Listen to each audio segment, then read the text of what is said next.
अस्सलाम वालेकुम, मेरा नाम है सदस मिर्जा और आप देख रहे हैं 360 डिजिटल वीलॉग। और आज का जो वीलॉग है उसमें थोड़ी सख्त ज़बान इस्तेमाल होने वाली है। अमूमन मैं इस तरह की गुफ्तगू अपने वीलॉग के अंदर करता नहीं हूँ, लेकिन हालात और वाक़यात कुछ इस तरह से हैं कि मुझे थोड़ी सी सख्त ज़बान जो है वो इस्तेमाल करनी पड़ेगी।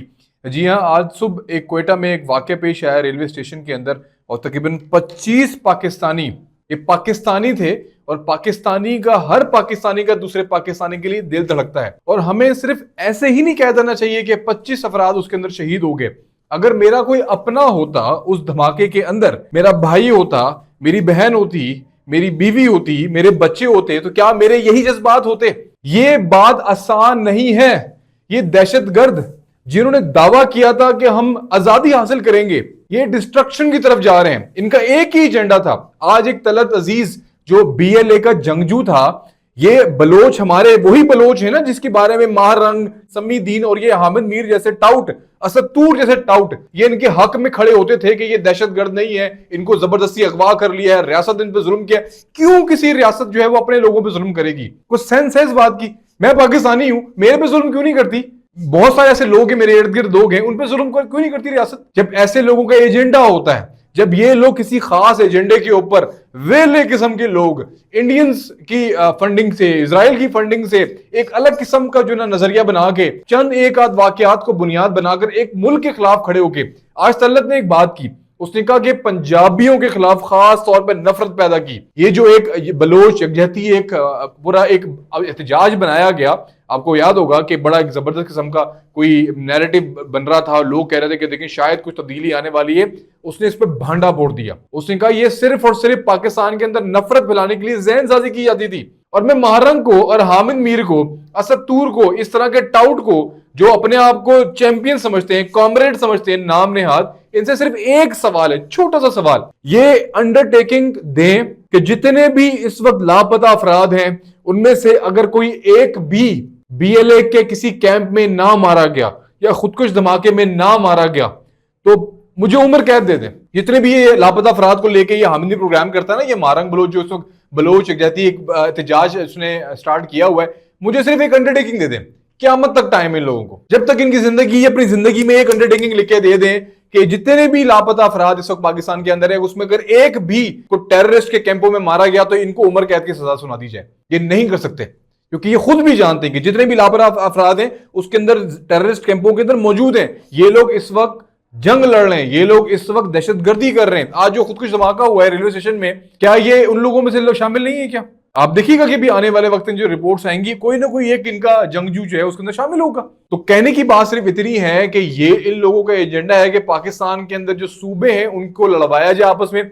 और मैं हमेशा एक बात कर चुका हूं, जितने भी इस वक्त बीएलए के, आप कह सकते हैं बीएलएफ के या खारिज के, ये तमाम तर खारिज ही हैं, ये दीन से खारिज हो चुकी हैं, इनको तो मारना इस वक्त जो है ना वो वाजिबुल कत्ल इस वक्त ये लोग हो चुके हैं। बट कहने का मकसद सिर्फ इतना सा है कि इन तमाम तरह लोगों को चुल्लू भर पानी में डूब के मर जाना चाहिए, क्योंकि इन्होंने दावा किया था कि ये लड़ेंगे पाकिस्तान की फौज के साथ। इन्होंने कहा था कि हम फ्रंट्स पे लड़ेंगे।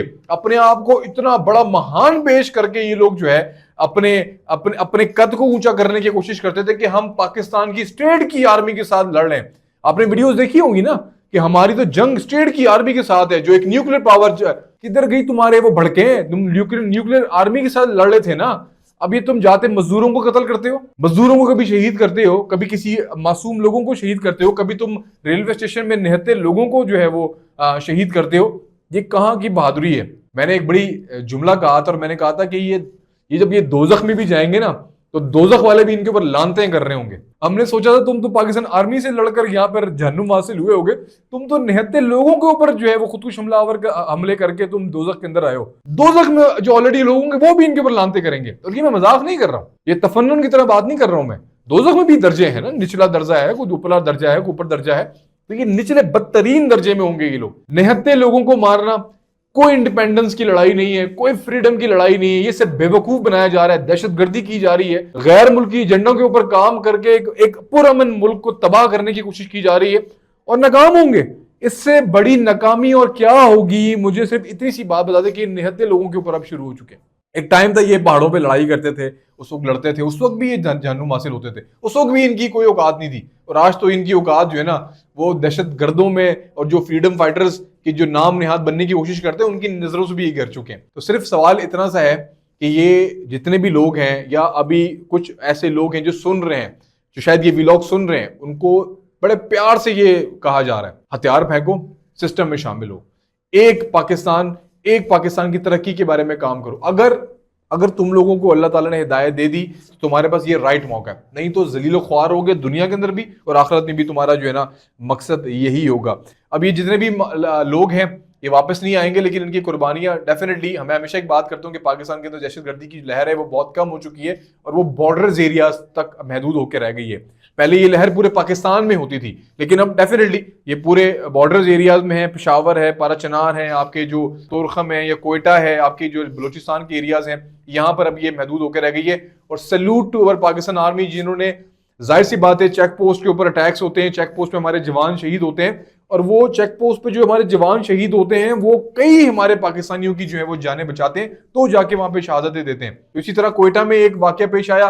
डेफिनेटली अल्लाह ताला से यही दुआ है कि अल्लाह ताला उन सबको जन्नत नसीब करे, लेकिन स्टेट अब एग्री है इस चीज के ऊपर, और तमाम पाकिस्तानी, उसमें बलोच, पंजाबी, सिंधी, सराइकी, पश्तून, हमारे तमाम तर पाकिस्तानी एक चीज के ऊपर एग्री हो चुके हैं कि अब किसी ख्वारिज को नहीं छोड़ना। और ये हमें अपनी जान हथेली पे रखनी पड़े ना, यकीन करें हम पाकिस्तान को महफूज बनाएंगे। जो ये इक्की दुक्की कार्रवाई रह गई है, एक छोटी मोटी जमातें इस वक्त शरारत कर रही हैं, इंशाल्लाह ताला हम पूरे पाकिस्तान की हुकूमत को फुल सपोर्ट देते हैं कि एक पाकिस्तानी उनके साथ खड़ा है, इनको कुचल दें हम। एक शख्स भी, एक दहशतगर्द भी जब तक पाकिस्तान की सरजमीन पर है, मौजूद है ना, हमें जो है इनके खिलाफ जंग जारी रखनी होगी। मैं तो आपका होस्ट सदस मिर्जा, और इंशाल्लाह ताला इस उम्मीद के साथ कि अगले व्लॉग तक हम मजीद कार्रवाइयाँ जो है पाकिस्तान आर्मी के तहत वो देखने को हमें मिलेंगी, और हम जरूर अपनी कामयाबियों के ऊपर फख्र करेंगे, अपनी पाकिस्तान फौज के ऊपर फख्र करेंगे कि उन्होंने इस किस्म के ख्वारिज और दहशत गर्दों को जहन्नुम हासिल किया और करते आ रहे हैं। बहुत जबरदस्त किस्म के मिलिट्री ऑपरेशन, कामयाब मिलिट्री ऑपरेशन हमारे सामने, हम गाहे बगाहे आपको इस व्लॉग्स के थ्रू बताते भी रहते हैं, लेकिन इंशाल्लाह ताला मजीद इसमें कार्रवाई हम देखने को मिलेंगी, पाकिस्तान मजीद मुस्तहकम और कामयाब होगा। ये हमारी दुआ है। इस दुआ के साथ मुझे दीजिए इजाजत। मैं था आपका होस्ट सदस मिर्जा, आप देख रहे थे 360 डिजिटल व्लॉग। अल्लाह हाफिज।